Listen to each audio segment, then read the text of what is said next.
Assalamualaikum warahmatullahi wabarakatuh. Alhamdulillahirabbil alamin wassalatu wassalamu ala asyrafil anbiya'i wal mursalin sayyidina wa maulana Muhammadin wa ala alihi washabbihi ajmain. Alhamdulillahirabbil alamin. Kita kemarin telah membahas tentang tata cara menghilangkan najis. Kita kali ini akan membahas tentang tata cara tayamum, bukan tata cara tayamum ya, belum. Tata cara tayamum dan bab yang menjelaskan tayamum. Jadi sebab-sebab tayamum itu ada banyak ya, nanti saya jelaskan sebab-sebabnya, kemudian cara untuk diperbolehkannya tayamum itu seperti apa, kemudian membahas tentang orang yang ragu dalam tayamum atau tidaknya karena tidak adanya air. Nah, nanti kita bahas. Jadi tayamum ini cuma ada di zamannya Nabi Muhammad SAW. Jadi untuk penjelasannya lebih lanjut kenapa kok cuma ada di zamannya Nabi Muhammad, nah, kita langsung saja ke pembahasan kajian pada kali ini. Cuman sebelum itu kita hadiahkan Fatihah terlebih dahulu kepada musannif kitab Al-Muqaddimah Al-Hadramiyah. Al-Fatihah.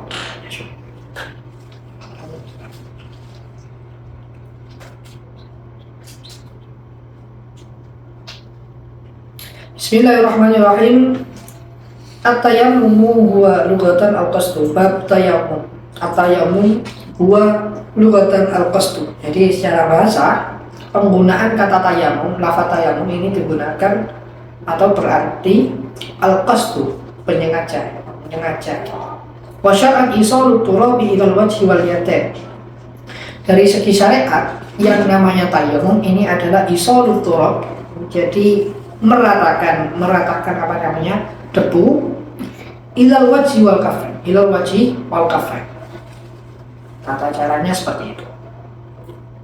Bisyara'id taqti wa furida sanatan arba'in aw sittin wa huwa min khasa'isih. Nah, ini yang saya bilang tadi bahwasanya tayamum ini adalah sebuah kekhususan bagi Nabi Muhammad SAW. Jadi syariatnya Nabi Muhammad SAW. Kenapa seperti itu? Karena disyariatkannya tayamum ini di tahun 4 atau 6 Hijriah. Jadi sebelum Nabi Muhammad, Nabi-Nabi sebelum Nabi Muhammad, syariatnya ini belum ada yang namanya tayamum. Jadi cuma mereka cara bersucinya ya bersuci seperti hanya wudhu, tapi yang namanya tayamum di mereka enggak ada. Cuma wudhu menggunakan air itu saja. Makanya ini sebuah kekhususan dari Nabi Muhammad SAW dan juga sebagai penyempurna dari agama yang Allah telah berikan kepada kita, kepada umat Nabi Muhammad SAW. Sudah tahu ya tata caranya ketika bertayamum. Misalkan di sini ada debunya, kita ambil, kemudian kita kita rontokkan, baru kita gunakan seperti halnya ketika kita membasuh wajah, kemudian ketika isol turab, jadi caranya seperti ini. Jadi sama-sama menyentuh antara jari jemari, kemudian diratakan. Kemudian yang bawahnya seperti ini, dari bawah ini sampai mentok sini, kemudian dari bawah ke sini, ini sampai ibu jari bertemu dengan ibu jari. Itu sama juga dilakukan di tangan kiri juga sama. Melingkar dari sini, kemudian melingkar seperti ini, ya, di pertemuan antara ibu jari agar semuanya ini terkena seperti itu. Itu tata cara tayamum. Tapi tayamum ini ada kategorinya, hanya berlaku pada beberapa orang saja. Ya. Yang pertama, tayamum ini digunakan oleh wal junubu. Tayamum ini bisa digunakan oleh orang yang dalam keadaan hadas kecil ya. Wal junubu, dan junub ini kategori yang hadas besar, junub misalkan. Di faktil mak, yang mana seorang yang berhadas tadi, hadas kecil maupun hadas besar tadi, gara-gara tidak adanya air. Di faktil mak, karena tidak adanya air. Jadi unsur pertama ketika kita tathir, ketika kita membersihkan, ketika kita mensucikan, itu adalah air. Unsur pertama. Ketika air ini tidak ada, li faktil mak, artinya air ini tidak ada lagi, ya maka kita bisa menggunakan debu ya dengan tayamum tadi, karena ini adalah sifatnya adalah pengganti. Tayamum ini adalah badal daripada wudhu, pengganti daripada wudhu. Ketika air tidak ada, maka bisa menggunakan debu, dengan catatan airnya tidak ada dulu, bifaktil mak dulu.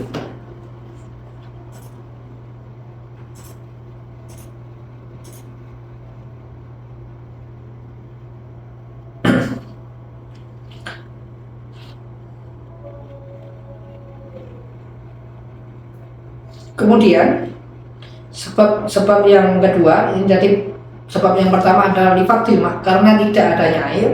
Kemudian yang kedua adalah balot.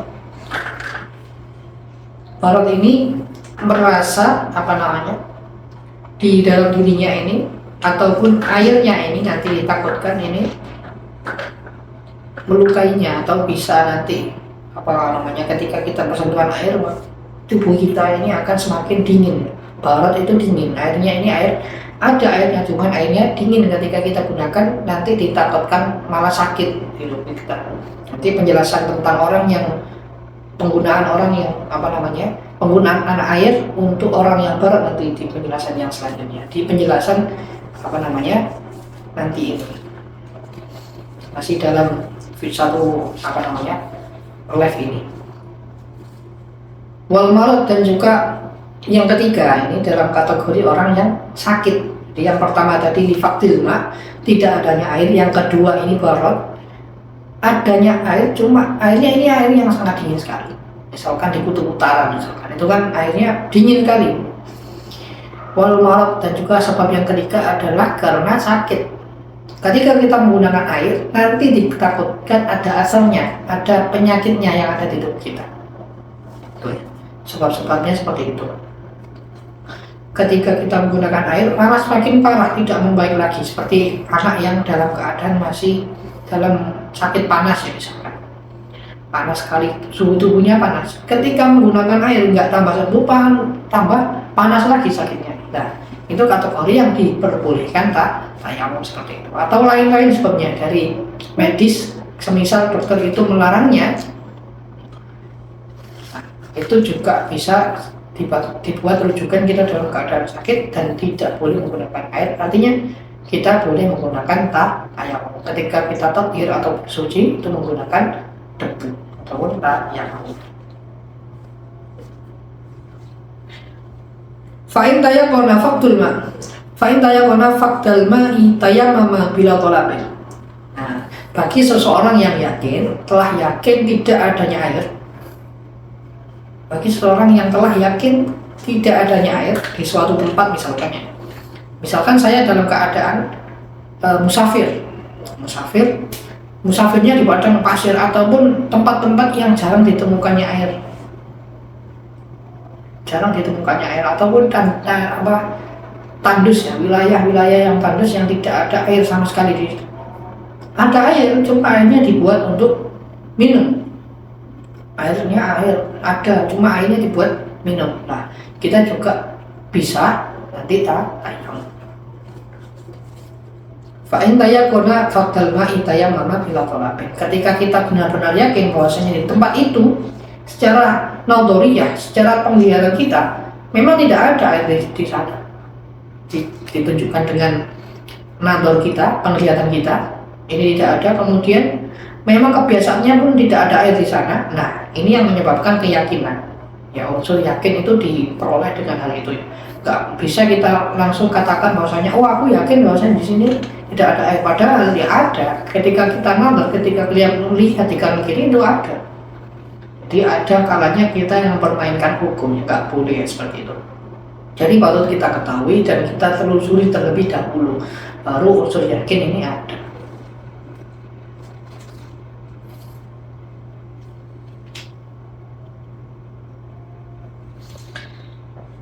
Kemudian fa'in tayakona al-ma'u fa'in tayakona faktal ma'i tayammama bila talabik wa in tawahama wa in tawahama al-ma'a aw dhannahu aw syakka fihi fatashya fi manzilihi wa in daruqatihi wa taradada qadri haddil ghaus. Oke, ini bagi seorang yang tidak yakin, artinya masih ragu-ragu, baik itu wahmun, dia dalam keadaan yang waham, don, ataupun syak, ragu-ragu semua, ataupun aku menyangka bahwasanya di sana itu ada air. Nah, ini bagi seorang yang lebih rendah daripada yakin tadi. Jadi yakin itu kan tarafnya 100% misalkan. Yakin itu 100% percaya tidak adanya air. Aku yakin nggak ada air. Nah, ketika yakin ini tidak adanya air, nah ini bisa tayamum tadi. Ketika orang yang kedua ini wa in tawahama al-ma'a aw syakka fihi, jadi beda permasalahan. Yang pertama tadi orang yang benar-benar yakin tidak adanya air, yang kedua ini orang yang ragu adanya air atau tidak. Jadi ragu adanya air atau tidak. Fatas syafihi manzili wa indar fatih, maka dia dituntut untuk mencarinya dahulu. Mencari dahulu, nazar dahulu, mencari keadaannya, kondisinya, ini ada air atau tidaknya, karena dia ragu. Manzili, atau mungkin di tempat-tempat perkemahan, atau mungkin di tempat-tempat wilayah yang banyak penduduknya. Jadi wajib mencari fatas syafihi manzili, jadi wajib mencari dia tiap-tiap rumah yang ada di situ.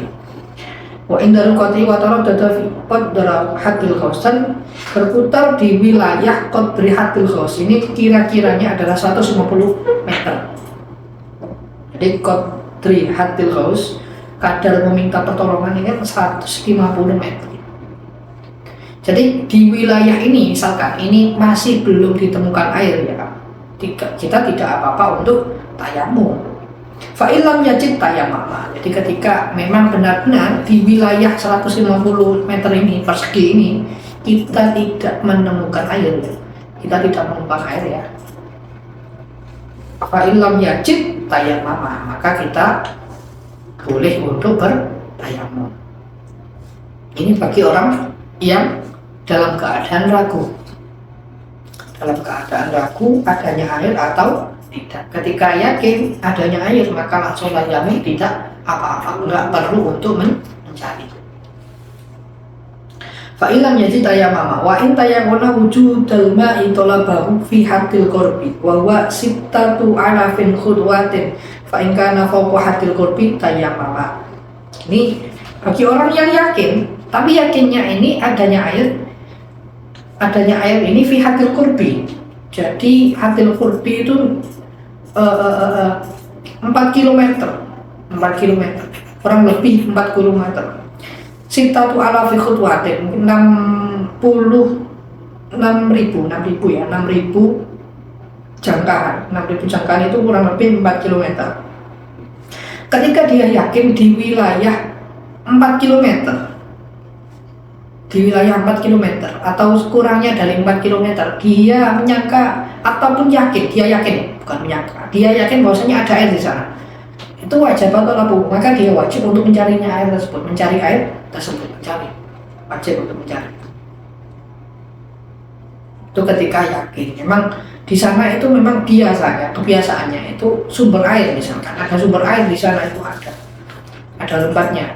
Dan ketika kita mencari kurang lebih masih dalam kategori haddil qurbi, dalam kategori 4 km, kita wajib untuk kesana dulu, memastikan dahulu. Ketika tidak ada, baru kita boleh tayamum.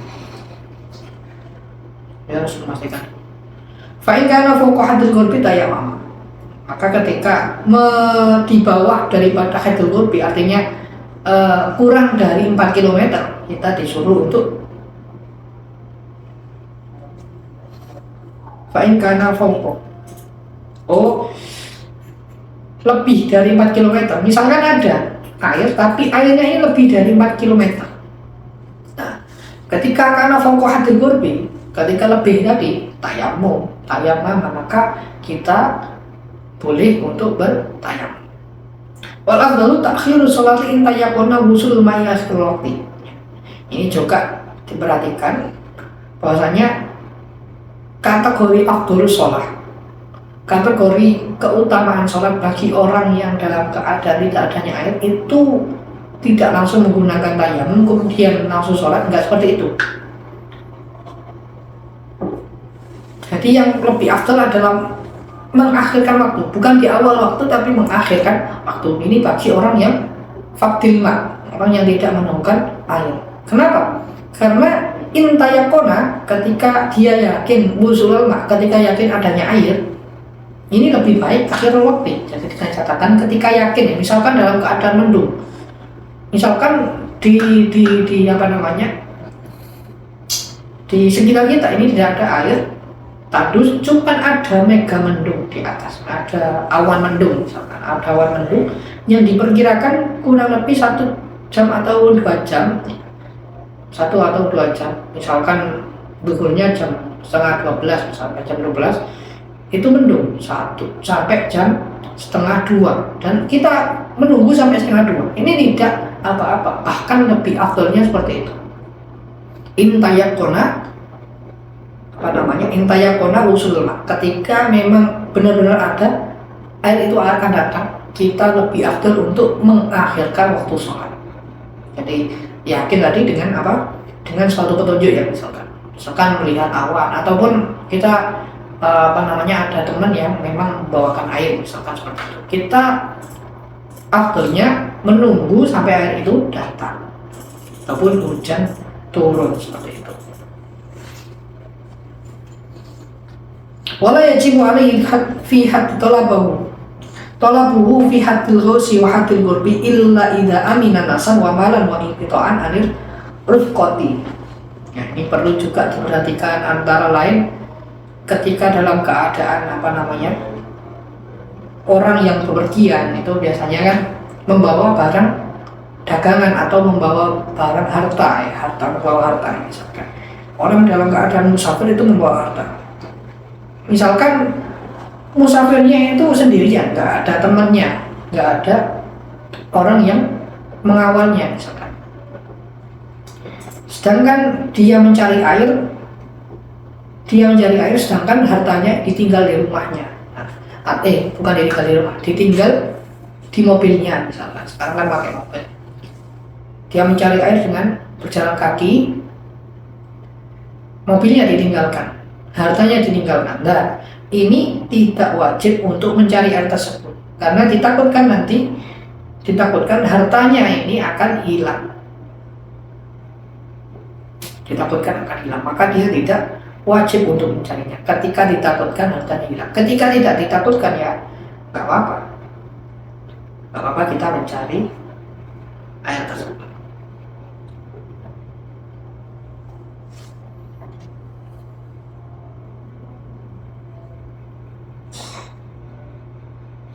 Fa'i wajada ma'an la yakfi. Nah, ini juga perlu diperhatikan. Ketika kita melihat sumber air, tapi sumbernya air itu sedikit sekali, atau kita menemukan adanya air, cuman airnya ini sedikit untuk dibuat bersuci, tidak cukup untuk dibuat bersuci, atau adanya air ini cukup hanya atau digunakan untuk minum saja. Ketika seperti itu gimana? Fa'i wajada ma'an la yakfi wajaba istimalu. Maka wajib menggunakan air tersebut.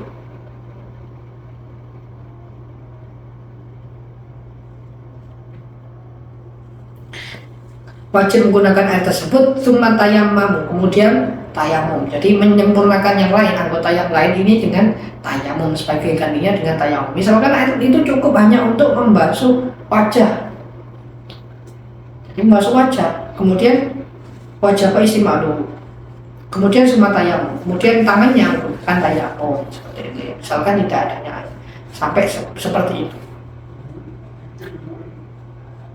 Jadi yang pertama menggunakan air wudhu dulu, menggunakan air dulu, kemudian untuk selanjutnya menggunakan tayamum. Wa yajibu syara'uhu bisamani misli illam yahtaj ilahi lilitainin mustarikin au mu'natin safarihi au nafaqatin hayawan muhtaramin. Jadi ini penjelasannya panjang sekali, soalnya lumayan panjang, jadi saya persingkat saja. Satu bahasan seperti itu agar lebih mudah dipahami. Wa yajibu syara'uhu bisamani misli, dan wajib ke orang yang ingin membeli bisa mani misli. Ini dengan harga yang sama. Misalkan air di daerah situ harganya 5.000 ya. Misalkan kita beli air ya 5.000 itu cukup untuk membeli air. Nah, tapi airnya dalam keadaan musim kemarau hebat, itu enggak 5.000 tapi 20.000 sampai 50.000 bahkan ada. Ketika harganya sampai melangit seperti itu, kita tidak wajib untuk membelinya. Apalagi sampai berhutang, dikatakan di sini sampai ilam yutad ilahi litainin mustaqrik. Jadi sampai berhutang tuh nggak boleh, nggak langsung tayamum saja tidak apa-apa seperti itu. Atau dalam keadaan orang yang musafirnya ini membawa bekal, membawa harta, yang mana ketika dipakai untuk membeli air ini harganya tidak cukup lagi untuk dibuat bepergian. Nah, ini juga tidak wajib untuk membeli air tersebut. Nanti safari au nafqani hayan muhtara. Atau adanya air ini digunakan untuk minumnya hewan yang dimuliakan. Artinya hewan yang dimuliakan ya selain anjing dan babi. Selain kedua hewan itu kita boleh untuk tidak menggunakan air tersebut. Artinya kita tayamum saja.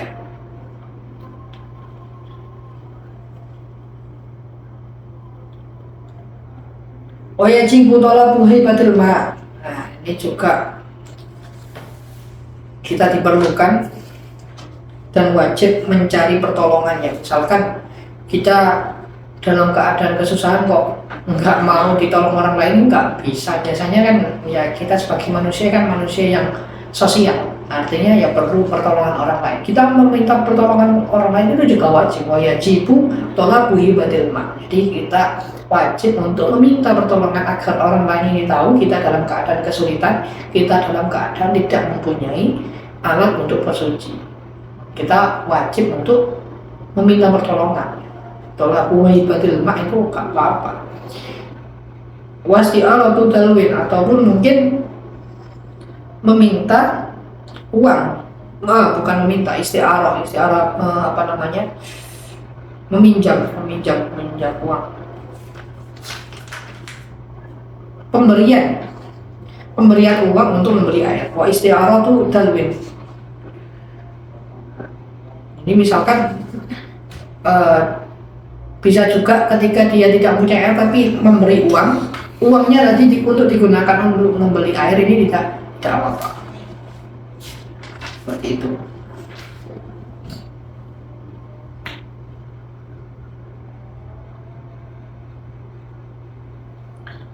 Atau kemungkinan walau karena ma'un yahtaju ilaihi ajin, atau ada air tapi airnya nanti digunakan untuk minum. Kita dalam keadaan haus dan kita berada di wilayah yang tandus, ada air, cuman airnya ini ketika kita minum, kita nanti dipastikan ya nggak bisa minum lagi seperti itu. Nah, kita boleh untuk menggunakan tayamum saja dengan debu saja kalau gitu. Di aji hayawan atau adanya air, cuman air itu digunakan untuk air minum hewan yang dimuliakan, hewan yang dimuliakan, walau fil mustaqbal. Wajib tayamum, maka kita diwajibkan untuk tayamum saja. Jadi untuk menghormati hewan tadi, yang mana hewan adalah sama-sama makhluknya Allah, kita juga perlu untuk menghormatinya. Kita nggak boleh semena-mena ya dalam bab fakih pun kita diperintahkan untuk seperti itu, apalagi kepada orang lain, khususnya kepada orang lain kan seperti itu. Wala yatayammamu lil maradi illa idza khafa min istimalil ma'i ala nafsi.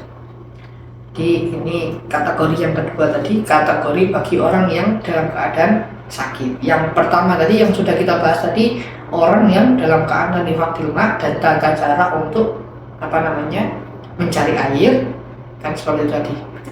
Ini kategori yang selanjutnya ini bagi kategori orang yang sakit. Orang yang sakit itu bisa tayamum, cuman dengan alasannya lagi, dengan pembahasannya lagi.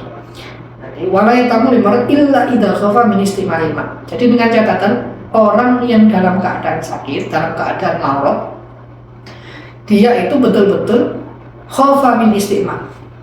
Illa idza khafa min istimal. Kecuali boleh tayamum dengan catatan ketika dia takut untuk menggunakan air. Dengan catatan ketika dia menggunakan air tadi ditakutkan sakitnya tambah parah lagi, ataupun nggak sakit sebenarnya, tapi ketika kita menggunakan air itu timbul penyakit. Nah ini juga nggak apa-apa tayamum. Illa idza khafa min istimalil ma' ala nafsi. Jadi yang mana air tadi ditunjukkan untuk dirinya sendiri, yang terkena di badannya sendiri. Ketika dia wudhu itu malah ya tadi, misal dia kena penyakit panas misalkan, di tubuhnya ada penyakit. Nah ketika dia menggunakan air tadi nggak tambah hilang penyakitnya, tambah sakit lagi. Nah itu tidak apa-apa untuk tayamum saja. Au udwin, atau untuk anggotanya, misalkan nggak seluruh badannya yang sakit, cuman anggotanya saja, jadi sebagian saja yang sakit, ini juga tidak apa-apa untuk tayamum. Autulil maradi, ataupun sakitnya ini sakit yang memang panjang sakitnya, itu nggak apa-apa untuk tayamum. Terus tayamum nggak apa-apa. Au khutu sainin qabihin fi udmin dhahir, ataupun datangnya penyakitnya, ini yang saya katakan tadi, qabihin fi udmin dhahir. Jadi sebetulnya di badan kita ini tidak ada penyakit, cuman ketika kita memakai air itu tambah ada penyakit misalkan. Nah ini juga tidak apa-apa untuk tayamum. Itu bagi orang yang dalam keadaan sakit, dengan catatan tadi idza khafa min istimali. Nah ketika dia ditakutkan menggunakan air. Bagi yang selanjutnya, boleh tayamum bagi orang yang barat dalam keadaan dingin ya. Ini juga ada ketentuannya. Di sini ketentuan bagi orang yang dalam keadaan barat. Wala yatayammamu lil barati illa idza lam tanfa' fi'atu aqda'i. Walam yajid ma yusakhinu bihi al-ma'a wa khafa ala manfaati udwin au khudusi syai'in madhkur. Jadi orang yang dalam keadaan barat, dalam keadaan yang dingin ya, ini tidak boleh tayamum kecuali ketika dia menggunakan air.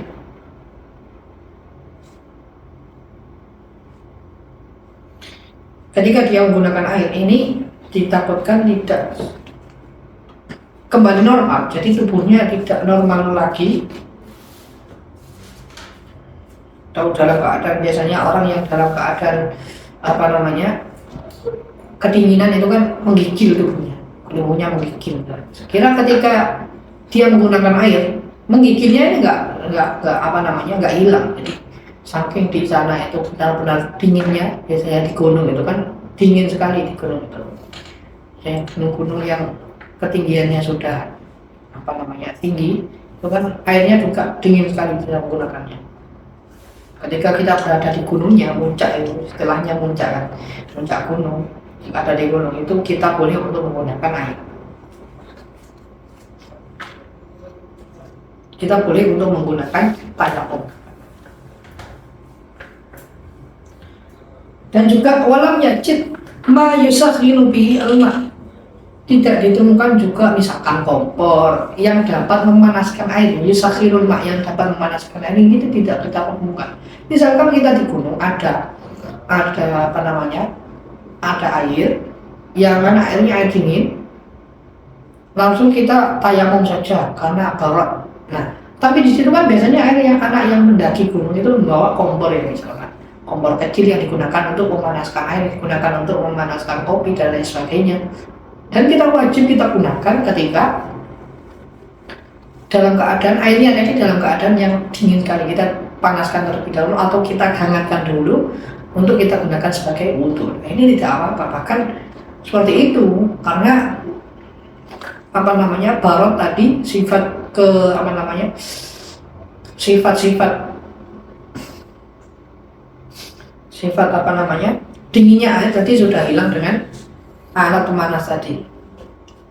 Wakhafa ala manfaatin win al-khudu sisainin makruh. Ataupun ketika kita menggunakan itu ditakutkan ala manfaatin atau ditakutkan anggota kita, misalkan memang anggota kita ada sebagian anggota kita yang tidak diperbolehkan menggunakan air yang sedikit sekali, ataupun fobia air dingin misalkan ada seperti itu. Ketika menggunakan air dingin dia kejang-kejang misalkan, nah itu tidak apa-apa menggunakan tebu saja.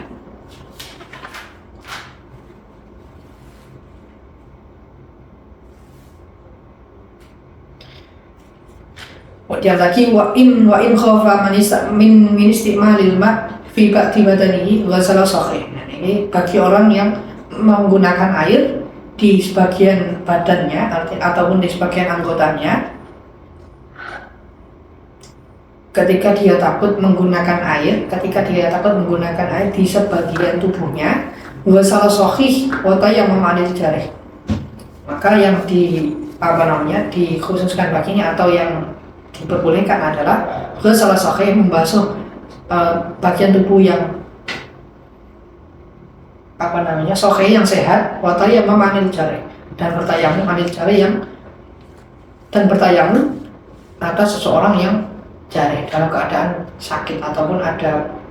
Nah, ini bagi orang yang misalkan sahibul jabirah. Sahibul jabirah itu orang yang memiliki beban ataupun memiliki luka, di tubuhnya ada luka. Nah, bagi orang yang di tubuhnya ada luka, ini juga diperbolehkan untuk menggunakan debu. Jadi misalkan yang sakit di tangannya, tapi wajahnya ini nggak sakit, misalkan yang ada perbannya di tangannya, wajahnya tidak sakit. Nah, ghasala sahih. Jadi kita wajib untuk ghasala sahih dulu, membasuhnya dengan air dulu, kemudian nanti yang tangannya ini menggunakan debu. Menggunakan debu. Fa in kana juruban qaddama masya'a.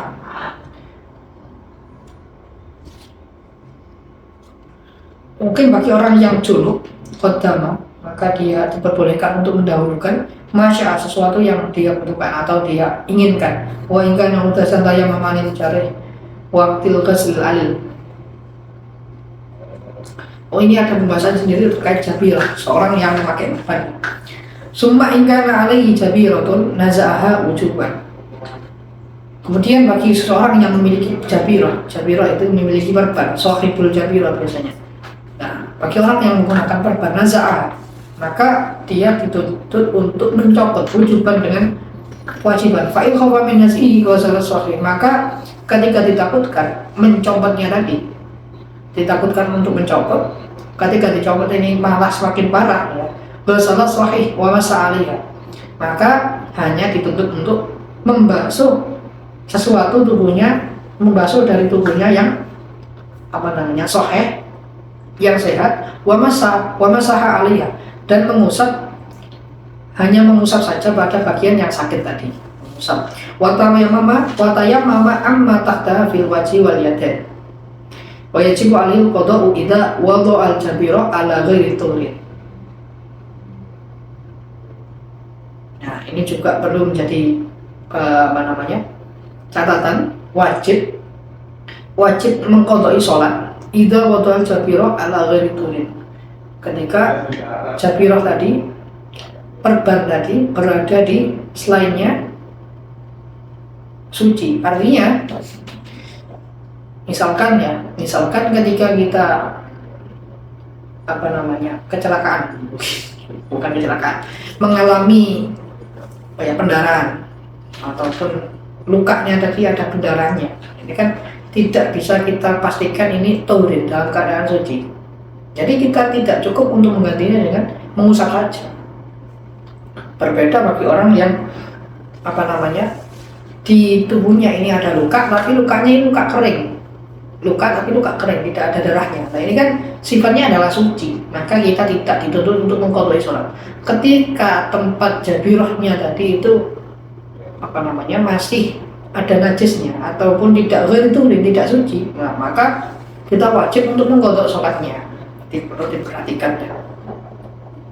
Kalau fil wajhi auliyatin, ataupun tempat sucinya atau tempatnya jabirah tadi itu berada di wajah dan telapak tangan, ini khususnya di situ, karena ini watut tayamum ya, karena syarat-syaratnya bagi orang yang sahibul jabirah itu juga harus perlu tathir dulu atau harus keadaan suci dulu.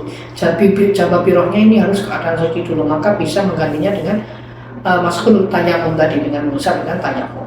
Cukup dengan tayamum itu harus suci dulu, tempatnya lukanya itu harus suci, kemudian diperbaiki. Jadi kita sudah membahas tentang tayamum dan seorang yang sebab-sebabnya tayamum itu seperti apa, dan orang yang boleh bertayamum itu seperti apa, sudah saya jelaskan ya dari tadi. Alhamdulillah. Kita di fase selanjutnya akan lebih mengarah pada faslun surut tayamum. Ya, ini ada 10 syarat-syarat tayamum, ada 10 yang akan ada di pertemuan selanjutnya. Jadi simak terus kajian di Geraha Al-Qur'aniyah ini. Jangan lupa untuk subscribe dan like tombol loncengnya. Oke, terima kasih. Wassalamualaikum warahmatullahi wabarakatuh.